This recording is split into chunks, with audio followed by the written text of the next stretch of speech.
Ya, selamat siang teman-teman dan saudara-saudara saya kasih dalam Tuhan. Nama saya Ariel Ezra Heavenly, biasa dipanggil Ariel atau Ezra atau Heavenly. Heavenly itu nama papa saya. Berumur 19 tahun, kuliah IT. Sekian. Hari ini saya mau membahas tentang ini. Ini bahasan yang apa ya? Ini sudah sering dibahas sih, cuma menurut saya kurang detail. Tentang orang tua. Kan kita sering mendengarkan kan, kalau misalnya kita ini harus mendengarkan nasihatnya orang tua, kita ini harus mendengarkan nasihatnya papa, mama dan lain sebagainya supaya nanti kita bisa sukses dan lain sebagainya. Sebenarnya apa ya, bukan sebenarnya sih, tapi kita pernah nggak sih waktu dibilangin kayak gitu kita muncul pertanyaan, kalau papaku orangnya nggak benar gimana, kalau mamaku orangnya nggak benar gimana, kalau papaku penjahat gimana, masa aku dengerin aku jadi penjahat dong. Nah, ini kita baca dulu ya ayat dasarnya. Di Amsal 4. Amsal 4 ayat 1 sampai ayatnya yang ke-2. Dengarkanlah hai anak-anak didikan seorang ayah, dan perhatikanlah supaya engkau beroleh pengertian. Karena aku memberikan ilmu yang baik kepadamu. Janganlah meninggalkan petunjukku. Di sini ada dibilangin bahwa dengarkanlah hai anak-anak didikan seorang ayah. Di sini dibilangnya seorang ayah, bukan seorang papa. Maksudnya apa, Riel? Ya emang papa kan seorang ayah. Kita biasanya ada yang manggil papi, papa, ayah kan. Maksudnya di sini seorang ayah. Bisa aja belum tentu itu ayah kandungmu. Bisa aja ayah rohani. Bisa aja bapak rohani, ayah rohani itu namanya bapak rohani. Bisa aja ketuamu, misalnya kamu di CG ada CGL-mu. Bisa aja coachmu, kalau kamu di GMS ada yang namanya coach.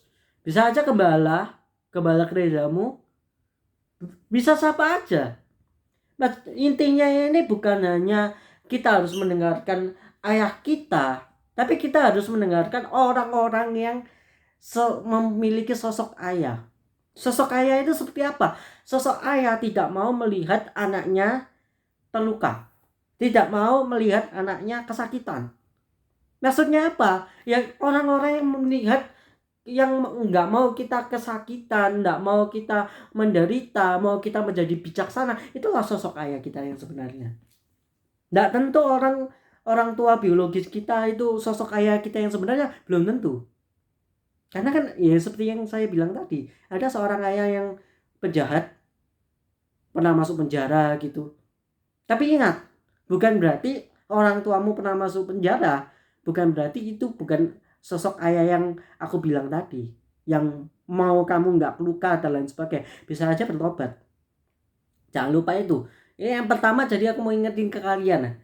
Sosok ayah itu nggak hanya ayah biologis kalian. Bisa aja bapak rohani, bisa aja teman kalian, bisa aja siapa. Pokoknya sosok ayah di sini yang dibilang itu adalah orang-orang yang tidak mau kamu menderita, tidak mau kamu kesakitan, mau kamu menjadi orang yang bijaksana. Intinya itu. Yang kedua, kalau misalnya kita punya orang tua yang nggak benar, jangan dihakimi. Itu namanya nggak sopan. Selain nggak sopan, kamu juga berdosa. Kenapa? Karena Tuhan sendiri mengajari kita jangan menghakimi orang. Kalau misalnya kamu mau ngingetin, boleh, tapi secara halus. Karena mereka orang yang lebih tua dari kita. Mungkin orang tuamu ngerokok, mungkin, Pak jangan ngerokok loh Pak, nanti rokok itu nggak bagus loh. Terus kamu jelasin nggak bagusnya kenapa, mengandung apa aja dan lain sebagainya. Tapi kalau orang tuamu adalah orang yang sudah tahu semua itu dan tetap merokok, ya kamu cuma bisa bilang jangan rokok Pak, kan papa tahu sendiri alasannya gimana. Terus kamu doain, jangan dijelasin lagi. Itu bisa membuat orang tuamu merasa kayak, aku ini lebih tua loh dari kamu, Riel. Masa kamu ngajarin aku, kok nggak sopan kamu, sok tahu gitu. Istilahnya bukan apa ya, ini nggak tahu beneran kayak seperti itu apa enggak ya, tapi kalau di kalian, kalau di orang tua aku seperti itu. Makanya aku biasanya kalau ngingetin ya cuma jangan rokok gitu aja, terus aku bantu doa. Yang ketiga, kita baca, dan perhatikanlah supaya engkau berperoleh pengertian, karena aku memberikan ilmu yang baik kepadamu. Janganlah meninggalkan petunjukku. Di situ garis. Janganlah meninggalkan petunjukku. Kenapa kita harus meninggalkan orang-orang yang sosok ayah kita? Karena Tuhan meninggalkan petunjuk-petunjuk hidup kita itu terkadang nggak hanya langsung Tuhan berbicara kepada kita langsung kayak Samuel gitu, nggak selalu. Bisa aja lewat orang tua kita, orang tua biologis. Kalau orang tua biologis kita bukan orang yang benar, belum bertobat, bisa aja dari teman kita. Bisa aja sosok-sosok yang mau kita menjadi orang yang baik, mau kita dekat dengan Tuhan, bisa aja melalui mereka. Jadi yang ketiga, mau ingetin ke kalian, kalau kalian ditegur sama orang dan kalian tahu orang itu orang yang baik, jangan tidak didengarkan. Dengarkanlah mereka semua. Jangan diabaikan, karena bisa aja itu petunjuknya Tuhan loh. Bisa aja itu jawaban dari masalahmu loh. Bisa aja itu clue-clue. Kamu ini hidupnya harus seperti apa loh. Jadi jangan lewatkan itu semua. Jadi intinya kalau misalnya aku ulang lagi, yang pertama, sosok ayah itu bukan hanya orang tua biologis kita, bisa aja teman-teman kita, bisa aja bapak rohani. Pokoknya orang tua, sosok ayah yang benar itu bukan hanya orang tua biologis, tetapi orang-orang yang tidak mau kita jatuh, tidak mau kita tersesat dan lain sebagainya. Maunya itu cuma satu, maunya kita dekat dengan Tuhan, maunya kita mengenal Tuhan Yesus. Itu sosok ayah yang benar.